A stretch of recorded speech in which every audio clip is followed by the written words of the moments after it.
উমৰাংছৰ অবৈধ কয়লা খনিত শ্ৰমিকৰ মৃত্যু হোৱাৰ পিছতে কয়লা সিন্ডিকেটৰ বিৰুদ্ধে সৰব হৈ পৰিছে কংগ্ৰেছ দল। ভিন্ন প্ৰান্তত অবৈধভাৱে চলাই থকা কয়লা খনন বন্ধ কৰা, কয়লা সিন্ডিকেট বন্ধ কৰা, অবৈধ কয়লা খননেৰে জড়িতসকলৰ বিৰুদ্ধে কঠোৰ পদক্ষেপ লোৱাৰ দাবীত আজি শিৱসাগৰ জিলা কংগ্ৰেছে ৰূপায়ণ কৰিছে অৱস্থান ধৰ্মঘট কাৰ্যসূচী। শিৱসাগৰ ৰাজীৱ ভৱনৰ সন্মুখত কৰা অৱস্থান ধৰ্মঘটত নিখিল ভাৰত কংগ্ৰেছ কমিটিৰ সম্পাদক বিকাশ উপাধ্যায়, জিলা কংগ্ৰেছৰ সভাপতি মঞ্জিৰ গগৈ উপস্থিত থাকে। কয়লা সিন্ডিকেটত খোদ মুখ্যমন্ত্ৰী ডক্টৰ হিমন্ত বিশ্ব শৰ্মা জড়িত থকাৰ অভিযোগ তুলিছে বিকাশ উপাধ্যায়ে। শিৱসাগৰৰ পৰা ফাৰহান লস্কৰৰ ৰিপৰ্ট।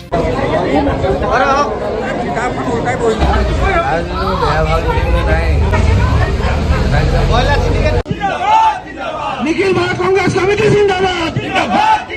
অসম প্ৰদেশ কংগ্ৰেছ সম্মানীয় অসম প্ৰদেশ কয়লাৰ যি মানে মাইনিং হৈছিলে ডিমাহাছাওৰ अपना सरकार से भारतीय जनता पार्टी की सरकार 8.5 साल से इस प्रदेश में है।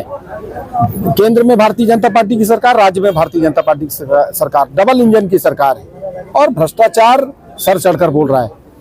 हिंदुस्तान में पहले असम को इसकी संस्कृति के नाम से, यहाँ के कल्चर के नाम से, यहाँ की बोली भाषा, यहाँ की अलग अलग संस्कृति के नाम से इसको पहचानते थे, लेकिन अभी असम को पूरा देश में अगर पहचान दिया है तो असम के भारतीय जनता पार्टी के मुख्यमंत्री ने सबसे बड़े भ्रष्टाचारी के रूप में दिया है।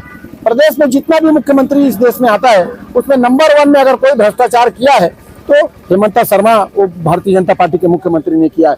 उमराव में जिस प्रकार से अवैध कोयला खान में 15 मजदूरों की जान गई, 300 फीट गहरी खान में जिसमें कोयला नहीं था, जिसमें मालूम था कि यहाँ पानी आ रहा है नीचे से, उसके बावजूद मौत के मुंह में ढकेलने का काम उन मजदूरों को किया है। उन मजदूरों की मौत, उनका बलिदान, उनका त्याग खाली नहीं जाएगा। कांग्रेस पार्टी आज पूरे प्रदेश में 1 दिवसीय धरना भूपेंद्र बोरा जी के नेतृत्व में दिया है और ये बात हम सड़क से लेकर सदन तक, सदन में हमारे नेता इसकी लड़ाई लड़ेंगे और दिल्ली तक ये आवाज जाएगी। जब माननीय सुप्रीम कोर्ट ने अवैध माइनिंग के लिए परमिशन रद्द कर दिया, फिर काय के लिए क्यों यहाँ अवैध खनन हो रहा है? ट्रकों में माल भरकर जा रहा है, 10 टन का पैसा दिया जाता है और 50-50 टन अवैध कोयला लेकर जाकर बेचने का काम भारतीय जनता पार्टी के संरक्षण में हो रहा है। कोल सिंडिकेट, सुपारी syndicate, bamboo syndicate, sand syndicate, अलग अलग सिंडिकेट बनाकर अलग अलग मंत्री को अरबों खरबों रुपया देके यहाँ के मुख्यमंत्री दूसरे प्रदेशों में यहाँ का भ्रष्टाचार का पैसा ले जाकर चुनाव लड़ते हैं। विधायक जो चुनाव दूसरे पार्टी के जीतते हैं उनको खरीदने का काम भारतीय जनता पार्टी के लोग कर रहे हैं। ये बर्दाश्त नहीं किया जाएगा।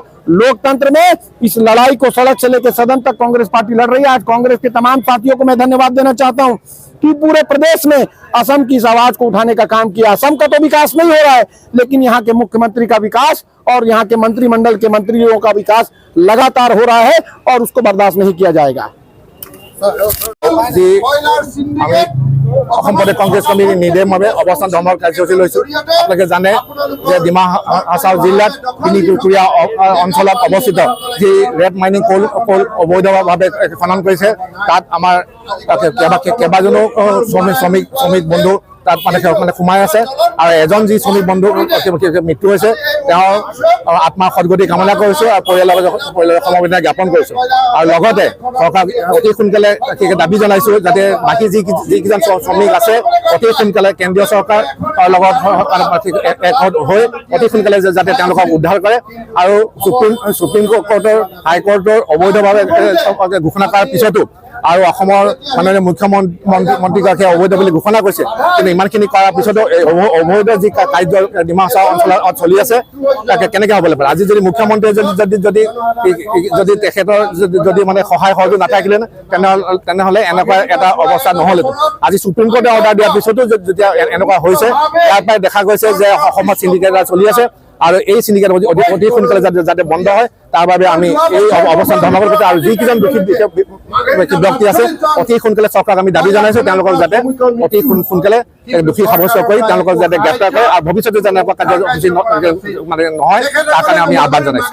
অৱস্থান ধৰ্মঘট, এই অৱস্থান ধৰ্মঘটৰ উদ্দেশ্য আপোনালোকে ইতিমধ্যে গম পাইছে। চাওক, উমৰাংছুৰ অবৈধ ৰেড হোল মাইনিঙত মৃত্যু হোৱা শ্ৰমিকৰ কথাটো কালি প্ৰতি কথা, এইটো দুৰ্ভাগ্যজনক কথা। কিন্তু মই ব্যক্তিগতভাৱে এইটো কথা ক'ব বিচাৰিছো যে 2016 চনৰ পৰা প্ৰাক্তন মুখ্যমন্ত্ৰী সৰ্বানন্দ সোণোৱাল ডাঙৰীয়াৰ দিনৰ পৰাই যি বিজেপি চৰকাৰে দুৰ্নীতিৰ বিৰুদ্ধে শূন্য সহনশীলতাৰ শ্লোগান দি আহিছিলে, সেই বিজেপি চৰকাৰৰ দিনতে গোটেই অসম জুৰি চিণ্ডিকেটৰ সোণালী সূতাৰে বান্ধি পেলালে।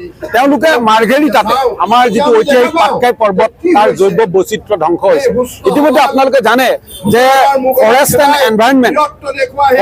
এনভাইৰনমেণ্টে ক্লিয়াৰেঞ্চ নিদিলে কোনো ৰিজাৰ্ভ ফৰেষ্ট বা প্ৰপ'জ ৰিজাৰ্ভ ফৰেষ্টত মাইন্স কৰিব নোৱাৰে। কিন্তু কোল ইণ্ডিয়া লিমিটেডে মাইন্স কৰিবলৈ ইমান নীতি নিয়ম লাগে, কিন্তু অবৈধভাৱে তাত হাজাৰ হাজাৰ ট্ৰাক, হাজাৰ হাজাৰ ডাম্পাৰ, হাজাৰ হাজাৰ এক্সকেভেটৰ সোমাই আজি বছৰে বছৰে কয়লা খনন কৰি আছে, কিন্তু চৰকাৰ নিমাত, প্ৰশাসন নিমাত। গতিকে আমি আশ্চৰ্যজনক এই কথাটো যে ইয়াত গৃহ বিভাগ জড়িত আছে, চৰকাৰ মুৰব্বী জড়িত আছে, চৰকাৰ বাঘা মানুহ জড়িত আছে, বিজেপি দলৰ বিধায়ক আংগু পাংগু বিলাক জড়িত হৈ আছে।